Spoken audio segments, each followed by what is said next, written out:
Assalamualaikum warahmatullahi wabarakatuh.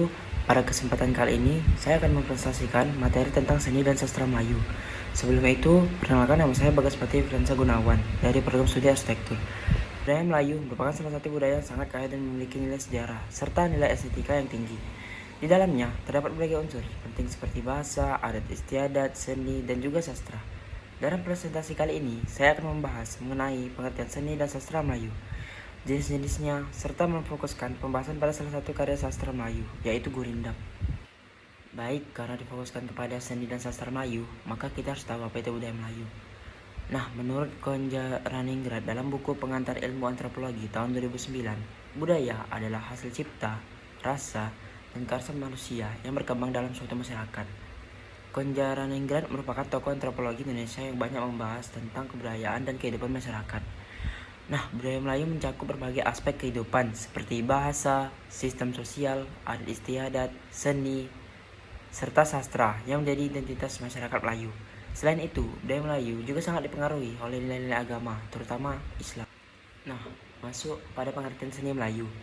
Menurut Edi Sedewati, dalam buku Bahasa Indonesia, Kajian Arkeologi, Seni, dan Sejarah tahun 2006, seni merupakan bentuk ekspresi keindahan yang berkaitan dengan nilai estetika. Edi Setiawati adalah seorang ahli seni dan budaya Indonesia. Seni Melayu mencerminkan nilai kesopanan, keharmonisan, dan tidak bertentangan dengan norma agama, sehingga tidak hanya berfungsi sebagai hiburan, tetapi juga memiliki makna yang dalam. Kemudian, jenis-jenis seni Melayu. Menurut Sudarsono, dalam buku Seni Pertunjukan Indonesia di Era Globalisasi tahun 2002, seni tradisional Indonesia tetap berkembang meskipun berada di era modern. Dalam konteks Melayu, seni dapat dibagi menjadi beberapa jenis, seperti seni tari, contohnya zapin dan joget, kemudian seni musik seperti gambus, serta seni rupa seperti ukiran pada rumah adat Melayu. Semua jenis seni ini menjadi bagian dari identitas budaya masyarakat Melayu. Pengertian sastra Melayu. Menurut Ateo, dalam buku Sastra dan Ilmu Sastra, Pengantar Teori Sastra tahun 1984, sastra adalah karya yang menggunakan bahasa sebagai media dan memiliki nilai keindahan. Ateo merupakan seorang ahli sastra yang banyak mengkaji sastra Indonesia dan Melayu secara mendalam. Sastra Melayu merupakan bagian penting dari budaya Melayu yang diwariskan secara turun-temurun, baik dalam bentuk lisan maupun tulisan. Selain memiliki keindahan bahasa, sastra Melayu juga mengandung berbagai nilai kehidupan, seperti nasihat, ajaran moral, serta pandangan hidup masyarakat Melayu. Oleh karena itu, sastra Melayu tidak hanya berfungsi sebagai hiburan, tetapi juga sebagai sarana pendidikan dan pembentukan karakter. Lanjut, jenis-jenis sastra Melayu. Menurut Liao Yok Feng dalam buku Sejarah Kesusastraan Melayu Klasik tahun 1993, sastra Melayu terdiri dari beberapa jenis seperti pantun, syair, hikayat, dan gurindam. Nah, pantun merupakan karya sastra yang terdiri dari 4 baris dengan sampiran dan isi. Biasanya digunakan untuk menyampaikan pesan secara halus. Kemudian syair, yaitu puisi lama yang berisi cerita atau nasihat dan tidak memiliki sampiran seperti pantun. Hikayat merupakan cerita panjang yang menceritakan tokoh-tokoh seperti raja atau pahlawan dan mengandung nilai budaya.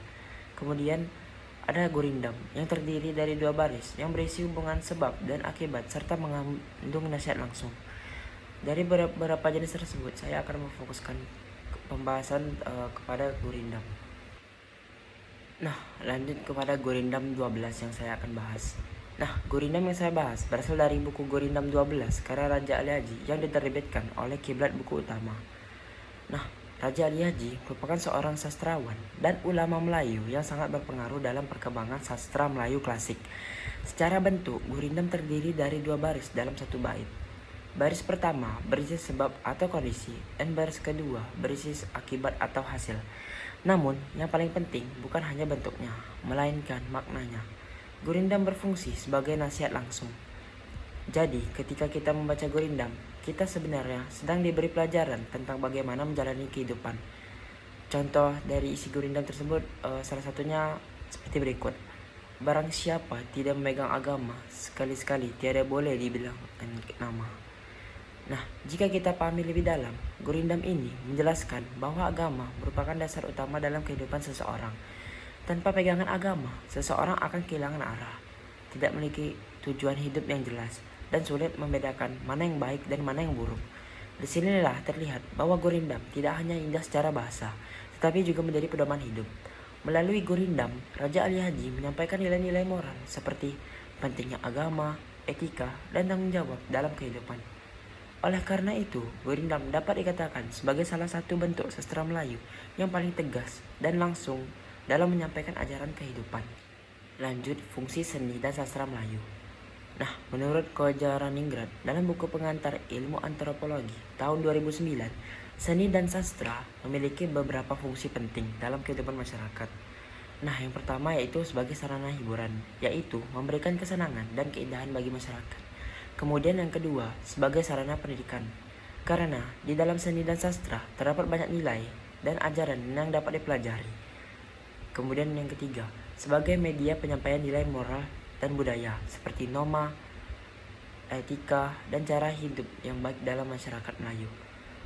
Keempat, sebagai identitas budaya, karena seni dan sastra mencerminkan ciri khas dan jati diri masyarakat Melayu.